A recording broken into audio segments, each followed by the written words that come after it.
अवतार मेहर बाबा की जय। अवतार मेहर बाबा की जय। अवतार मेहर बाबा की जय। मेरा नाम अरुण कांत राय है। मैं जबलपुर का रहने वाला हूँ। जबलपुर में आधार ताल में मेरा घर है। और 1981 में हमारे एक मित्र थे इरशाद भाई, उनके द्वारा उनके साथ में प्रोफेसर A.K. हाजरा जी से मिला। बाई के बगीचे में जो रहते हैं, वहाँ पे मैंने पहली बार मेहर बाबा की तस्वीर देखी, पहली बार उनका नाम सुना। उसके पहले मैं मेहर बाबा का नाम मैंने सुना नहीं था, ना उनकी कोई तस्वीर देखी थी। और उसके पहले तक मैं, जैसा कि हर मैक्सिमम लोगों में होता है कि वो किसी न किसी ईश्वर को, देवी को, देवता को पूजते हैं, उस समय तक मैं किसी भी देवी देवता का कोई पूजा अर्चना नहीं करता था।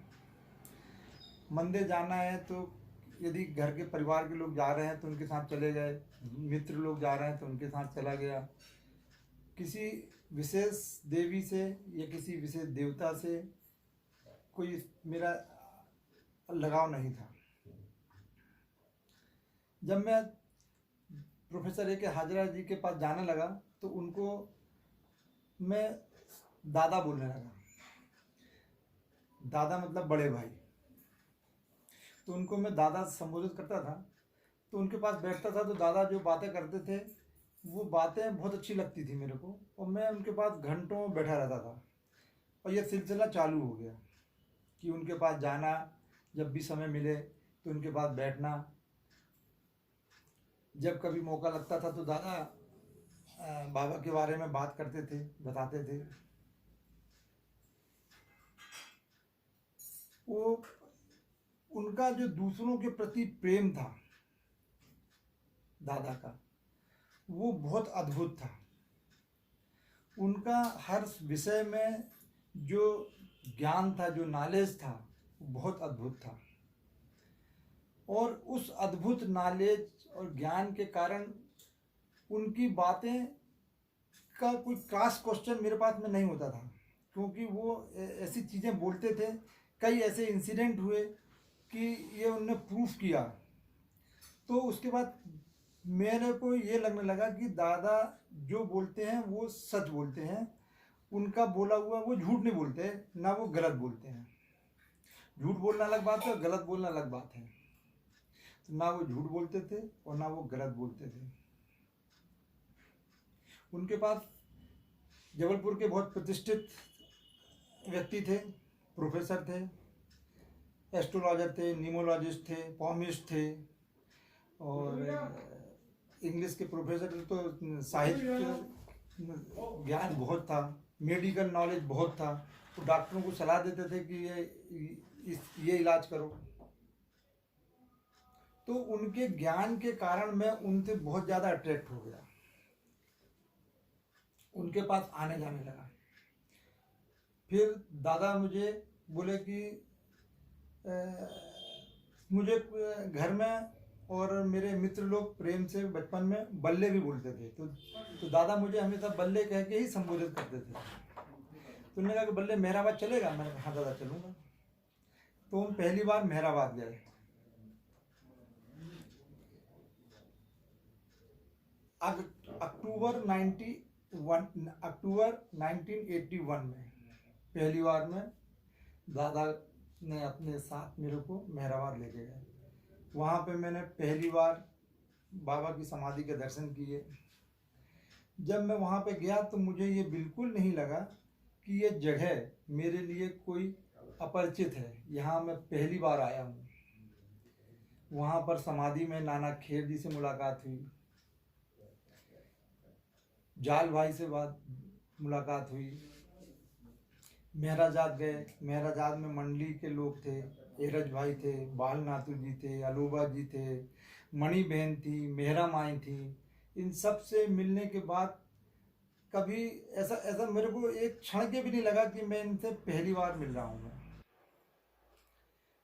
मणि बहन से दादा ने मेरा परिचय कराया कि ये बल्ले है, तो मणि बहन ने मुझे बल्ले बंधु बोला, और उसके बाद से मैं जब भी उनसे मिलता था तो मुझे वो बल्ले बंधु ही बोलती थी।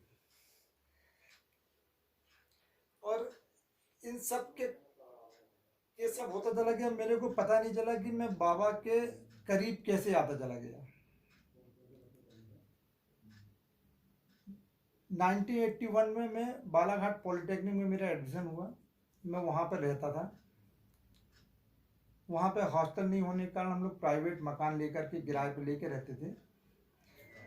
हमने भी एक मकान ले रखा था जिसमें नीचे 3 कमरे थे और ऊपर 2 कमरे थे। हम लोग 3 मित्र लोग रह करके उसमें रहते थे मिलकर। उस घर में जाने के बाद कुछ दिन रहे, वहाँ पर बाबा मेरे घर पे आए। वो मैं आपको बताता हूँ कि बाबा मेरे घर में कैसे आए। कि मैं कॉलेज से वहाँ पे हमारे 3 मित्र रहते थे जिसमें से एक की शादी हो गई थी। तो हमारे कॉलेज में गुलाब के फूल, बहुत तरह तरह के गुलाब के फूल लगे थे। तो हमारी भाभी ने कहा कि अपने कॉलेज से एक फूल लेके आना। लेकिन वहाँ पे फूल तोड़ना जो था वो आसान काम नहीं था। एक दिन मेरे को मौका लगा, मैं एक फूल तोड़ के लाया और भाभी को दिया। मैंने कहा भाभी ये देखो मैं फूल लेके आया हूँ। लेकिन आवाज़ लगाते लगाते अंदर आया तो भाभी थी नहीं, वो शायद बाथरूम में थी, नहा रही थी। तो उन्होंने बोला कि अब भैया इसको आप अभी रख लो, मैं नहा के आके ले लूँगी। तो वो फूल लेकर के मैं अपने रूम में आया, ऊपर फर्स्ट फ्लोर पे। मेरे को दिखा नहीं, वहाँ पे बाबा की फोटो रखी थी, बाबा की यही वाली फोटो रखी थी। इस फोटो के सामने मैंने गिलास में पानी भरा और उस गुलाब को बाबा की तस्वीर के सामने मैंने रख दिया। इसके बाद कॉलेज जाने का टाइम था। सो ये सुबह सुबह का वाक़या था। कॉलेज जाना था और हमारे दूसरे जो भैया रहते थे उनको ऑफिस जाना था। तो भाभी ने नहा के जल्दी जल्दी खाना खाया। हम लोग ने खाना खा के हम लोग अपने कॉलेज की तरफ निकल गए। गुलाब का भूल गए, दूसरे दिन भी भूल गए। तीसरे दिन शाम को जब हम कॉलेज से लौटे, तब वो भाभी हमसे पूछती है कि वो भैया आप तो 2-3 दिन पहले गुलाब का फूल लाए थे और बोल रहे थे कि देना है मेरे को, कहाँ है वो? मैंने कहा हाँ भाभी लाया था मैं, आप नहा रही थी तो आपने बोला था रख दो, मैं बाद में लूँगा। तो मैंने उसको अपनी स्टडी टेबल पर जो बाबा की तस्वीर रखी है उसके सामने मैंने वो फूल बाबा को अर्पित कर दिया। मैंने तो ला के दिखा उनको। तो मैं ऊपर गया, ऊपर से जाके वो फूल लाया। वो भाभी ने उसको फूल को देखा, वो फूल तीसरे दिन भी वैसा के वैसा ही खिला हुआ था जैसे हम आज लेके आए हैं। तो बोले तुमने इसको बाबा को अर्पित कर दिया है तो इसे वहीं बाबा के पास रहने दो। तो मैं वापस ऊपर गया और बाबा की तस्वीर के सामने उस फूल को मैंने रख दिया। मैं रख करके जैसे ही नीचे आया हूँ वैसे ही हमारे वो भाई आए। उनने महसूस किया कि वहाँ पे गुलाब की खुशबू, बोले गुलाब की बहुत खुशबू आ रही है, किसने क्या कितना गुलाब क्यों खुशबू कर रहा है यहाँ पे? फिर मैंने भी किया, भाभी ने भी किया, बहुत ज़्यादा गुलाब की खुशबू। हम लोग सामने वाले कमरे में थे उसमें, फिर पीछे बीच वाले कमरे में गए, किचन में गए, नीचे के 3 कमरे थे, तीनों कमरों में देखा पूरा गुलाब गुलाब महक रहा है और बहुत ज़्यादा खुशबू गुलाब की। फिर हम लोग ऊपर गए, ऊपर एक कमरे में खुशबू। जब ऊपर गए तब मेरे को ध्यान में आया कि मैंने कहा भैया ये गुलाब का फूल जो है वो लेके मैं नीचे गया था। तो उन्होंने कहा कि एक गुलाब से इतनी खुशबू थोड़ी आएगी कि नीचे के 3 कमरे और ऊपर के 2 कमरे 5 कमरे जो हैं वो गुलाब की खुशबू से भर जाएं। फिर भी देखते हैं कि इसमें खुशबू आ रही है। तो उन्होंने वो गुलाब बाबा के पास से उठाया और उसको सूंघ के देखा तो उसमें कोई खुशबू नहीं आ रही थी। इसके बाद रखा उनने और कुछ देर के बाद में खुशबू खत्म हो गई। हम लोग को एक आश्चर्य हुआ कि क्यों हुआ, लेकिन कुछ समझ में नहीं आया हमको। कुछ दिन के बाद मैं जबलपुर गया। जबलपुर जाता था तो मैं दादा के पास जाती था, प्रोफेसर एक हाजरा जी के पास में। तो भाई के बगीचे में जब उनके पास गया तो उन्होंने पूछा मेरे से कि क्या हालचाल है, कैसा है, पढ़ाई लिखाई कैसी चल रही है? तो मैंने कहा दादा ठीक है सर। और बाबा की आरती प्रार्थना करता है क्या? मैंने कहा करता हूँ। और बताओ और क्या हाल चाल है? ठीक है। वो बार बार कुछ जानना चाह रहे थे मेरे से। तो मैं हमको आदत मालूम है इनकी कि अगर वो किसी चीज़ के बारे में कुछ ज़्यादा पूछ रहे हैं, मतलब हम कुछ चीज़ भूल रहे हैं जो वो पूछ रहे हैं। जब उन्होंने 3-4 बार इंसिस्ट किया, और बता क्या है वहाँ का, कुछ ऐसा हुआ, कुछ घटना घटी, कुछ ऐसा हुआ, तब मेरे को याद आया वो गुलाब की फूल वाली बात कि बाबा के पास जो मैंने तस्वीर में बाबा को गुलाब का फूल अर्पित किया था, और वो घर हमारा पूरा 5 कमरों का गुलाब की खुशबू से भर गया था। तो फिर मैंने को वो याद आया, तो मैंने दादा को बताया कि दादा ऐसा ऐसा हुआ था, इसका मतलब क्या है। तो दादा ने मेरे को एक किस्सा सुनाया। दादा ने बोला कि मैं बाबा से एक बार मैंने पूछा था, मतलब प्रोफेसर ए के हाजरा जी ने स्वयं बाबा से डायरेक्ट पूछा था जब बाबा शरीर में थे कि बाबा यदि हम आपको याद करें और आप वहाँ पे फिजिकली मौजूद ना हो, लेकिन आप वहाँ पे मौजूद हों, तो हमें कैसे पता चलेगा कि आप वहाँ पर हैं, आपकी प्रेजेंस वहाँ पर है। तो बाबा ने हाजरा साहब को ये बोला था कि यदि तुम मुझे याद करते हो और मैं वहाँ पे हूँ लेकिन दिख नहीं रहा हूँ, तो वहाँ पर यदि बहुत सी गुलाब की खुशबू यदि तुमको महसूस हो, तो तुम समझ लेना कि मैं वहाँ पर मौजूद हूँ। तो इसका तात्पर्य दादा ने समझाया कि बल्ले तेरे घर में बाबा आए थे, इसीलिए वो इतने सारे गुलाबों की खुशबू थी। तो मैं बाबा के घर पे गया था 81 में, और 81 में ही बाबा मेरे घर पे आए। मैं उस समय को, उस क्षण को जब उन्होंने बताया कि मैं इतना अभिभूत हो गया कि जिस ईश्वर को पाने के लिए लोग तरह तरह की तपस्या करते हैं, यहाँ वहाँ भटकते हैं, हिमालय में जा कर के बहुत कठिन जिंदगी जीते हैं, वो ईश्वर मेरे घर पे आया था। उस दिन के बाद से मेरा जो है, मैं ज़्यादा बाबा के प्रति अट्रैक्ट होता गया, बाबा की प्रार्थना आरती सुबह शाम करते चला गया। लेकिन इस दौरान मैं आपको एक चीज़ खास तौर पर बताना चाहता हूँ कि मैं प्रोफेसर हाजरा जी के थ्रू बाबा के कांटेक्ट में आया, लेकिन और उनके सामने मैं बहुत लंबे समय तक रहा, लेकिन उन्होंने कभी भी किसी को ये नहीं इंसिस्ट नहीं किया कि तुम बाबा को मानो। उनके पास जाने वाले लोग, मैक्सिमम लोग हैं, बहुत से लोग हैं जो हाजरा साहब के थ्रू बाबा के कांटेक्ट में आए, लेकिन मेरे को नहीं लगता कि उन्होंने किसी से भी बोला होगा कि तुम बाबा को मानो, बाबा ईश्वर है। जितने भी, मैं जबलपुर में ऐसे बहुत से बाबा प्रेमियों को जानता हूँ जो प्रोफेसर हाजरा जी के कारण बाबा के कांटेक्ट में आए, उनको बाबा ने कभी नहीं कहा कि तुम बाबा को मानो। वे सब बाबा, दादा के प्रेम के कारण, दादा के व्यवहार के कारण ही इस बाबा के कांटेक्ट में आए। मैं अपने बारे में बोलूं तो मेरे को तो ये लगा कि जो आदमी ये जिंदगी जी रहा है, जो आदमी को इतना नॉलेज है, जितने इतना बाबा को उन्होंने बहुत टेस्ट किया है, यदि वो बोल रहे हैं तो वो सच है वो। लेकिन दादा ने कभी नहीं बोला कि तुम बाबा को मानो, बाबा को भगवान मानो, बाबा की पूजा आरती करो। हम लोग जितने लोग भी हाजरा साहब के थ्रू बाबा के कांटेक्ट में आए हैं, वो सब उनके प्रेम से, उनके अंदर जो प्रेम था, हमको लगा कि दादा जो थे वो जैसे बाबा प्रेमियों को होना चाहिए वैसे बाबा प्रेमी थे। वो बाबा के बताए हुए रास्ते पे चलते थे। इसके कारण हमको बाबा तक पहुंचने के लिए रास्ता ढूंढने के लिए जरूरत ही नहीं पड़ी। हम उनसे मिल गए तो वही रास्ता बन गए, वही द्वार बन गए हमारे लिए, वही हमारे लिए गुरु बन गए, आध्यात्मिक गुरु। मैं उनको अपना आध्यात्मिक गुरु ही मानता हूँ कि उनने मुझे ईश्वर के पास जाने का रास्ता बताया और ईश्वर से मिलवाया। मैं उनका बहुत बहुत आभारी हूँ कि आज उनके कारण जो है मैं ईश्वर के पास जा पाया और ईश्वर मेरे घर आ पाए उनके कारण। एक दूसरी घटना है 15 अगस्त 1984 की। जबलपुर में डॉक्टर मुरली काले बहुत प्रसिद्ध बाबा प्रेमी हुए हैं, जो बाबा की नई जिंदगी में भी शामिल थे।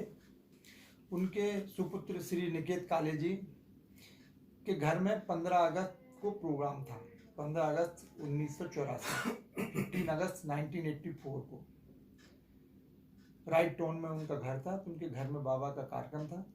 उस समय मेरे को लगा कि मुझे अपने मम्मी और पापा को भी लेकर के बाबा के प्रोग्राम में जाना चाहिए, क्योंकि उस समय तक मेरे परिवार में सिर्फ मैं था जो बाबा के संपर्क में आया। मेरे मम्मी पापा बाबा के संपर्क में नहीं आए थे। तो मैंने मम्मी पापा को बोला, मैंने कहा चलिए आज वहाँ पर दादा आ रहे हैं और बाबा का प्रोग्राम है, तो आप लोग भी चलो। मैंने उनसे पहली बार अनुरोध किया और वो एक बार में मेरी बात मान गए। हम तीनों, मम्मी पापा और मैं, हम तीनों राइट टाउन बाबा निकेत काले जी के घर में बाबा का प्रोग्राम को अटेंड करने के लिए गए। उस प्रोग्राम के बाद मेरी ट्रेन थी जबलपुर से बालाघाट जाने के लिए। तो मेरा शेड्यूल ये था कि बाबा के प्रोग्राम में जाएंगे, बाबा का प्रोग्राम ख़त्म होने के बाद मैं घर आऊँगा आधारताल, और फिर यहाँ से मेरा बैग तैयार करके रखा था, वहाँ से मैं स्टेशन जाऊँगा। ट्रेन पकड़नी थी मेरे को। मेरे कुछ मित्र भी जा रहे थे उस दिन साथ में मेरे। हम लोग का पहले से प्री डिसाइडेड था ये। बाबा का प्रोग्राम हुआ। बाबा का प्रोग्राम जब ख़त्म हो गया तो मेरे पिताजी और हाजरा साहब दोनों आपस में बात करने लगे बाबा के बारे में, धर्म के बारे में, रामायण के बारे में। पिताजी थोड़ा रामायणी थे, इसलिए उनने रामायण के बारे में उनसे प्रश्न करने लगे और चर्चा चलने लगी। तो दादा में और हमारे फादर में जो वार्ता चली, जो डिस्कशन चला, वो इतना लंबा चल हो गया कि मेरी ट्रेन का टाइम मेरे को लगने लगा कि वो मिस हो जाएगा। मैं बार बार मम्मी को बोलता था कि मम्मी पापा को बोलिए कि मेरी ट्रेन मिस हो जाएगी, मेरे को जाना है आज बालाघाट। तो उनने मेरे को बोला कि तू लेके आया हमको। जब वो बात कर रहे हैं हाजरा साहब से, तो उनकी बात पूरी हो जाने दे, बीच में मत कर। मैं दुखी हो गया, खिन्न हो गया कि यार मेरे को अकेले जाना पड़ेगा। अगर मेरा आज दोस्त लोग चले गए तो ट्रेन में आज जाना नहीं हो पाएगा मेरा।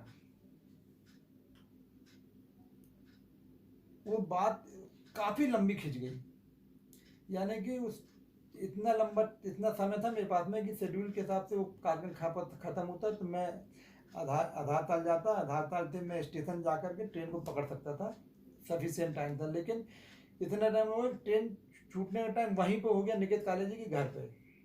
और मैं जिस खुशी से पिताजी को और माँ को लेके गया था बाबा से प्रोग्राम में अटेंड करने के लिए और दादा से मिलवाने के लिए, वो खुशी तो अलग रह गई। मेरे मन में मैं दुखी हो गया कि मेरा बालाघाट जाना कैंसिल हो गया। हम लौट के घर आ गए। रास्ते में मैंने पिताजी को बोला, तो पिताजी ने बोला कि तू लेके गया था वहाँ पे, अब बात हो रही थी तो आज हो रही थी। अभी मैं बहुत दुखी था। उस समय टीवी नहीं होती थी, उस समय सारी न्यूज़ें हम लोग को न्यूज़पेपर में ही मिलती थी।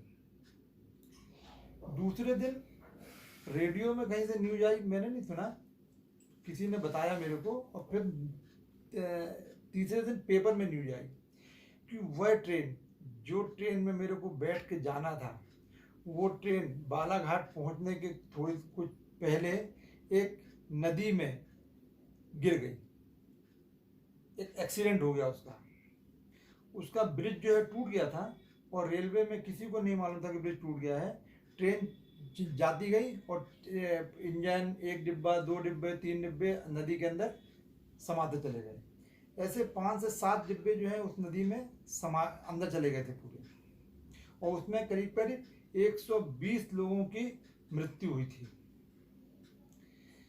उन 120 में से एक मेरा मित्र भी था जिसके साथ मेरे को जाना था। उस सतना के एक डॉक्टर द्विवेदी का बेटा था वो। तब जाकर के मेरे को इरशाद भाई ने जाकर के मेरे को बोला कि बल्ले देख, तू कल जो है परसों पापा पे गुस्सा हो रहा था कि तेरी ट्रेन मिस हो गई, और ये देख वो ट्रेन जाके एक्सीडेंट हो गई वहाँ पर। तो बाबा ने मुझे उस ट्रेन में बैठने से बचाने के लिए मेरे दिमाग में बात लाई कि तुम अपने मम्मी पापा को ले जाओ और पिताजी की और हाजा साहब की चर्चा को लंबा कर दिया हमने, जिसके कारण मेरी ट्रेन मिस हो गई। नहीं तो पहली चीज़ ये कि मुझे तैरना नहीं आता था, आज भी नहीं आता मेरे को तैरना। दूसरी चीज़ ये कि हम तीनों दोस्त साथ में ही रहते हैं, तो वो उसको तैरना नहीं आता था, वो ख़त्म हो गया, मुझे तैरना नहीं आता था। पता नहीं मेरा क्या होता यदि मैं उस ट्रेन में उसके समय रहता। तो इस तरीके से बाबा ने मेरी 84 में फिर मेरा को उस दुर्घटना से बचाया मेरे को अपने कार्यक्रम के द्वारा। फिर एक 1986 की एक घटना है। मेरे मंझले वाले ब्रदर का बेटा है, उसको बहुत दिनों से बुखार आ रहा था, बहुत ज़्यादा बुखार आ रहा था। वो 1-1.25 साल का था। उसको जबलपुर के जितने भी चाइल्ड स्पेशलिस्ट थे, 3-4 चाइल्ड स्पेशलिस्टों के पास में ले जा चुके थे, वो उसका बुखार कम नहीं हो रहा था। उनका नाम रवि राय है और बेटे का नाम चिंटू हम लोग घर में बोलते थे। तो उसका बुखार कम ही नहीं हो रहा था। एक दिन दोपहर को मैं उसको गोदी में लिया था।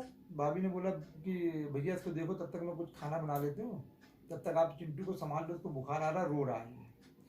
तो मैं उसको गोदी में लेके बैठा था। उसको देखते देखते मेरी सामने बाबा की तस्वीर लगी थी, तो बाबा की तस्वीर पे मेरी नज़र गई। तो मैंने बाबा से प्रार्थना की। मैंने कहा बाबा, ये छोटा सा बच्चा है, इसको इतने दिन से बुखार आ रहा है, इसका बुखार नहीं उतर रहा है, तो आप ऐसा करो ना कि इसका बुखार मेरे को दे दो और इसको ठीक कर दो। थोड़ी देर के बाद में वो कुछ मिनटों में वो चिंटू जो है वो सो गया। जो सो गया तो मैंने भाभी को आवाज़ लगाया। मैंने कहा भाभी, लगता है सो गया। तो बोले हाँ। तो उन्होंने उसको उठा करके बिस्तर में लिटा दिया और मैं आकर के अपने बेड पर लेट गया।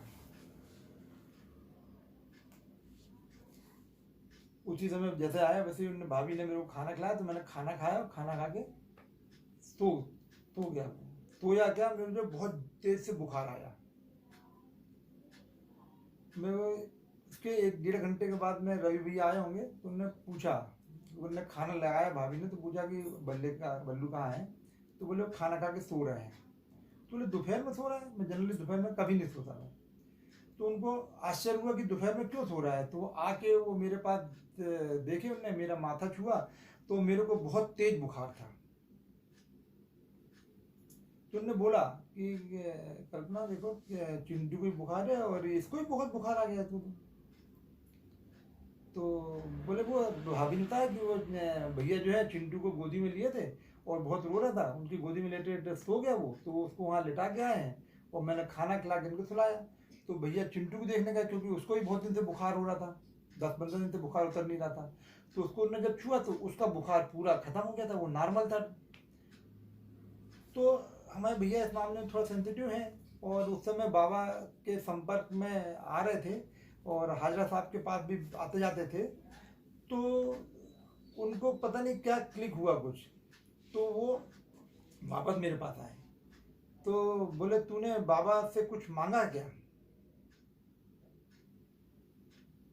तो मैंने कहा क्या?